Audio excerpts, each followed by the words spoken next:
Now to the growing concern about mosquito-borne viruses with the mosquito season reaching its peak this holiday weekend.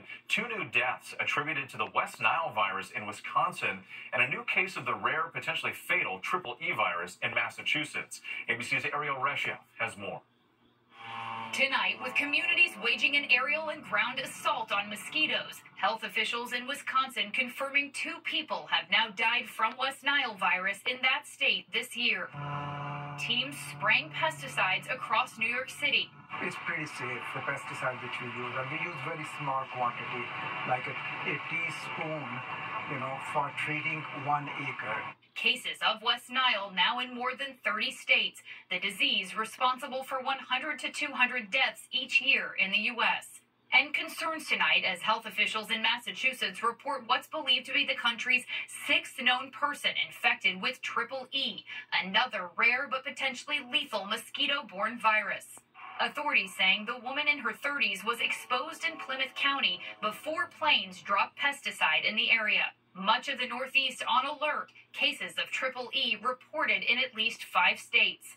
In New Hampshire, the family of Stephen Perry says the 41-year-old was in perfect health before contracting Triple E. He was hospitalized with a 105-degree fever and died a week later. Officials say that severe cases and deaths from these viruses are extremely rare, but with more rainfall and warmer temperatures attributed to climate change, officials say that this mosquito season is extending in much of the country. Another major concern. Ariel, thank you.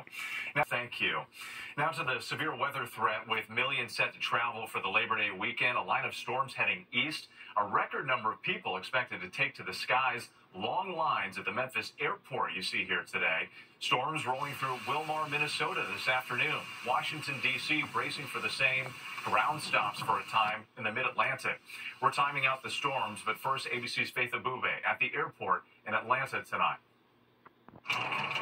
Tonight, families are packing airports coast to coast. The start of the Labor Day stretch expected to be a record-breaking end to a record-breaking summer. Have you seen the line this crazy before? No, never. And the FAA says more than 52,000 flights were set to take off just today. The busiest airports this holiday weekend, Chicago, Dallas-Fort Worth, and right here in Atlanta. Airport officials warning weather is the wild card. No one can ever control Mother Nature, so just always be prepared. TSA says it'll screen more than 17 million travelers from now until next Wednesday. And millions more are hitting the road. Typically with any holiday, 85 to 90% of travelers go by car. It's the most convenient and likely the most cost-effective for a family. The good news? Gas Buddy says nationwide, a gallon of regular gas on average is $3.34. That's 46 cents cheaper than last year. As always, weather can disrupt plans overnight. At least 5 reported tornadoes from a new system that's headed east. And here in Hartsfield-Jackson, the crush of passengers has been on and off. Airport officials tell me that they are bracing for more than 349,000 passengers tomorrow. And tomorrow will be their busiest day this holiday weekend. Faith Abube, thanks so much. Let's get right to meteorologist Lee Goldberg from our New York station, WABC. So, Lee, where are the biggest threats heading into the holiday weekend? With their 2 trouble spots, early autumn air colliding with this extreme heat, never a good combination. We have a severe thunderstorm watch over the mid-Atlantic. Big storms near D.C. In fact, ping pong ball size hail reported tornado warning storms in Pennsylvania. Then it's Minneapolis in the crosshairs of that severe thunderstorm watch over the upper Midwest till 9 o'clock. A confirmed tornado north of the Twin Cities.